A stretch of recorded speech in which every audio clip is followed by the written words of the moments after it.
నమస్తే. తెలంగాణ ప్రజలంటేనే, తెలంగాణ గడ్డ అంటేనే ఆత్మగౌరవంతోని కొట్లాడి తెచ్చుకున్న తెలంగాణ. ఇండ్ల గీళ్ళలోళ్ళేందో నాకు అర్థమైతలేదు. ఈ నలుగురు కుటుంబం. వాళ్ళో ఇద్దరు ముగ్గురు ఇంకా ఎక్స్ట్రా యాడ్ అవుతారు. ఈ వీళ్ళ దొరలకు పనేం పాట లేనట్టున్నది. 3 నెలలు అయిపోయింది ప్రతిపక్షంలో కూర్చుంటే ఏడ ఆగుతలేదు. కాళ్ళు చేతులు ఆగుతలేవు. ఆడాడ పోయి తండ్రేమో నల్గొండలో పోయి బూతులు తిట్టేసి వస్తాడు. కొడుకు వచ్చి మహబూబ్ నగర్లో కాంగ్రెస్ కంచుకోటలు ఉన్న జాగాలు అన్ని జాగాలలో పోయి ఏమో చేద్దాం అనుకుంటారు. ఏం చేసినా ఏట్లే రాయి తీయనోళ్ళు గుట్లే రాయి తీయనోళ్ళు ఏట్ల పోయి తీసే పరిస్థితి మీకు ఇప్పుడు లేదు. కథం అయిపోయారు. కేలు కథం దుకాణం బంద్ అయిపోయింది. ఈరోజు నేను చెప్తున్నా, నిన్న మహబూబ్ నగర్లో మాట్లాడిన చాలా అడ్డిమారు గుడ్డి దెబ్బతో గెలిచిన కాంగ్రెస్ పార్టీ ఏదో దారిలో ఇట్లా పోతుంటే గెలిపించుకున్నారట. గెలిపించుకోనికి నీలాగా నిన్న వచ్చిన పార్టీ కాదు, 138 ఏళ్ల చరిత్ర ఉన్న పార్టీ.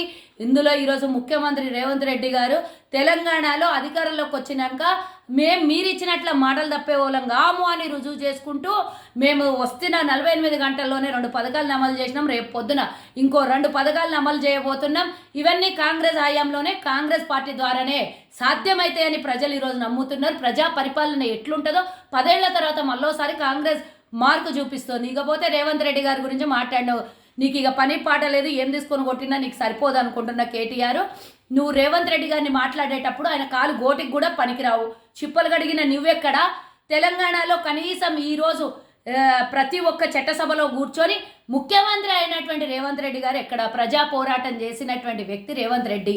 అన్నిటికన్నా ముఖ్యం, ఏ ప్రభుత్వంలో కూడా మంత్రి పదవుల్ని అవి ఇవి ఆశపడి పోలేడు. ఇన్నేళ్లు ప్రతిపక్షంలో ఉండి తెలంగాణ ప్రజలు ఆశీర్వదిస్తే సోనియమ్మ గాంధీ ఇచ్చిన తెలంగాణలో రేవంత్ రెడ్డి గారు ముఖ్యమంత్రి అయ్యిండ్రు. ఇంకో 3 నెలల తర్వాత రాబోయే పార్లమెంట్ ఎన్నికల్లో క్లీన్ స్వీప్ చేస్తామో. మీరు ఇక పూర్తిగా ఇప్పుడున్న కాస్తో కూస్తో అది కూడా పోతుంది. ఇజ్జత్ మిగుల్చుకోండి, ఇజ్జత్ బచాయించుకోండి అంటున్న కేటీఆర్కి కొంచెం ఆడ ఈడ ఏమైనా మిగిలిందంటే, ఏదన్నా అబద్ధాలు చెప్పి మాటలు ఇచ్చేటటువంటి మీ కార్యకర్తల్ని కూడా మోసం చేస్తున్న మీకు నేను సమాధానం చెప్తున్నా. ఇంకోసారి మా జోలికి, మా పార్టీ జోలికి, మా ముఖ్యమంత్రి జోలికి వస్తే ఇక మీరు ఆ జిల్లాల నుంచి బయటికి వెళ్ళరు. మా కాంగ్రెస్ అభిమానులు అన్నిటికన్నా ముఖ్యం, ఈరోజు ప్రజాపాలన చేస్తున్న ప్రజలు ఏ జిల్లాకు పోతే ఆ జిల్లా నుంచి వెంటబడి తరిమి కొడతారని హెచ్చరిస్తున్నా. పార్టీ గురించి నోటికి వచ్చినట్ల మాట్లాడి మా ప్రభుత్వాన్ని గురించి ఏమైనా మాట్లాడితే నువ్వు చేసిన మోసాలు గుర్తు చేసుకొని రిమైండ్ చేసుకో. ఇవన్నీ ఎందుకు మాట్లాడుతున్నావు? కాళేశ్వరం మునిగిపోయింది, కాళేశ్వరం కథ ఏందో తీయండి పోయినప్పుడు మేము ఇచ్చిన హామీలు 420 అవి ఇవి అంటున్నావు కదా. కాళేశ్వరం కథ ఏమైంది? ఓసారి గద్ది ఏడుకన పోయినప్పుడు కింద స్టేజ్ కింద ఉన్న వాళ్ళందరూ నువ్వు మొన్న కొంత చెప్పులు లేపించిన చూడు, నీకు ఇప్పుడు లేపిస్తారు. కింద నుంచి అందరు చెప్పు దెబ్బలు కొడతారు. మా 1,00,000 కోట్ల రూపాయలు చెమట పైసలన్నీ తీసుకొని పోయి కాళేశ్వరం భోజనం అని నిన్ను కొడతారు. కాబట్టి కాళేశ్వరం నోట్లకెళ్ళి మాట వస్తలేదు.